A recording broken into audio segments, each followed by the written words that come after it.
Hello, everyone. Happy Halloween. Here we are, last day of the 13 days of Halloween. And this one I'm so excited for. So I got this thrift store piece.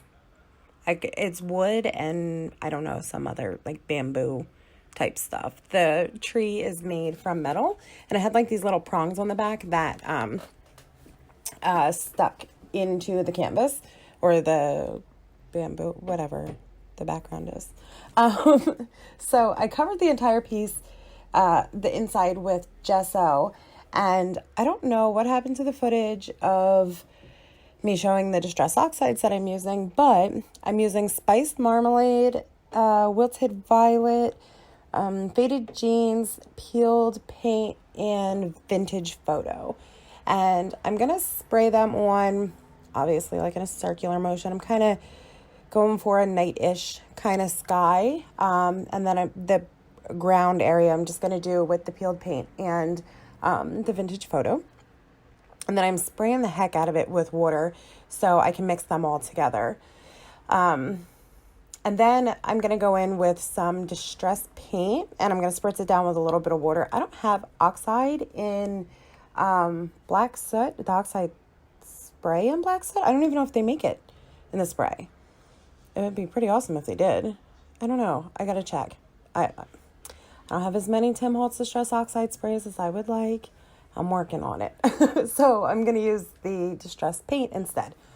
And just spritzing that around, letting it move and flow throughout the piece. And then I have tons of ink. Dr. P.H. Martin's, Bombay, Finnabair, Art Alchemy Sparks, and Metalique. And I ended up not using this Folk Art Color Shift, which I thought I was going to, but I didn't. I have these wooden chipboard bats that I'm going to cover in the Sparks paint from Finnabair. I have lots of elements going into this piece. I also took that Sparks paint and just touched on the metal tree a little bit just to give it just a little bit more interest. And then I'm going to use my Metalique and my Dr. P.H. Martin's, I believe, ink on this moon that I made with resin and a Prima mold. And in all honesty, the blues look the same. So I just painted them on that. And then as I was drying them, I got this webby, almost like the two materials were trying to separate from each other, which was totally cool with me because I loved it. I'm going to take that Sparks paint again and cover these Roman numerals that are also from a Prima mold that I made with resin. And the 3 X's in the eye in Roman numerals makes 31. And then here I am with the paper doilies again. I'm telling you, I'm going to use them up. So I'm just going to cover them with some Distress Oxide in Iced Spruce. And then I'm going to go in for the other one with Antique Linen. I guess I just thought that Iced Spruce wasn't light enough for me. And then I just snipped them to fit the piece and attach them to the corners. And then I'm going to use my Fabri-Tac and attach the metal tree. So I poked new holes for it to go back into. And then I'm going to take some black soot Distress Oxide and just kind of grunge up the moon a little bit. I thought it was a little, for as dark as I was going with this piece, I thought that the white was a little too stark on the moon. But then in the end, it all kind of came off. But I like it. I'm really happy with it. And a lot of this is attach, and attach. Building up my scene and building up the sky.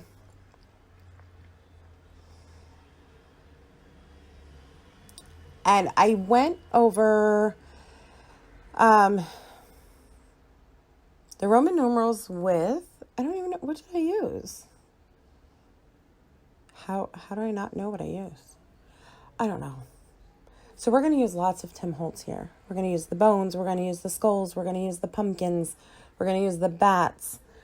Some Wow Studio chipboards for the stars. The monster hand, I don't even think that that's what it's called, but it's from Tim Holtz. And then I have this cheapy witch's broom, and I thought I didn't show the bats, so I showed them again. And then I'm going to take some cheapy acrylic black paint and spritz it down with some water.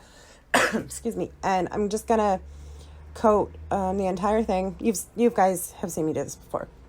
Coat the entire thing and then wipe it back with a baby wipe so all the dark, shadowy stays in the recessed areas. And back to attaching some more. Lots of building up for this one. And I know, like, I've been doing a lot of tags and cards and journal pages, you know, little pieces for this 13 Days of Halloween. But it was all leading up to this bad boy. And most of the time I'm going to use my Fabri-Tac to attach all the pieces to the canvas, to the project. Yeah. That's what I'm going to start calling everything now, a project. Now I have some moss, and sorry, my hair's in the way. I have some moss that I'm just going to stuff in here and there throughout the bottom, just to kind of fill in some of the gaps that were there and make it look a little creepier. And I have these cheapy rubber spiders. I couldn't even tell you where I got them from. Probably in the Halloween section.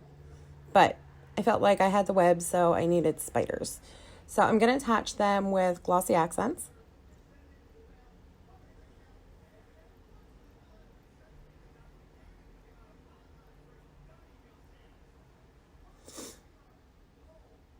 And then I'm going to use my perler pen to add almost just some dots, like they're coming off of the spider is hanging from a web. I'm going to attach all my Wow Studios chipboard stars with glossy accents. To think for a second what I was using there. Because they're so lightweight, glossy accents is really a good adhesive for them.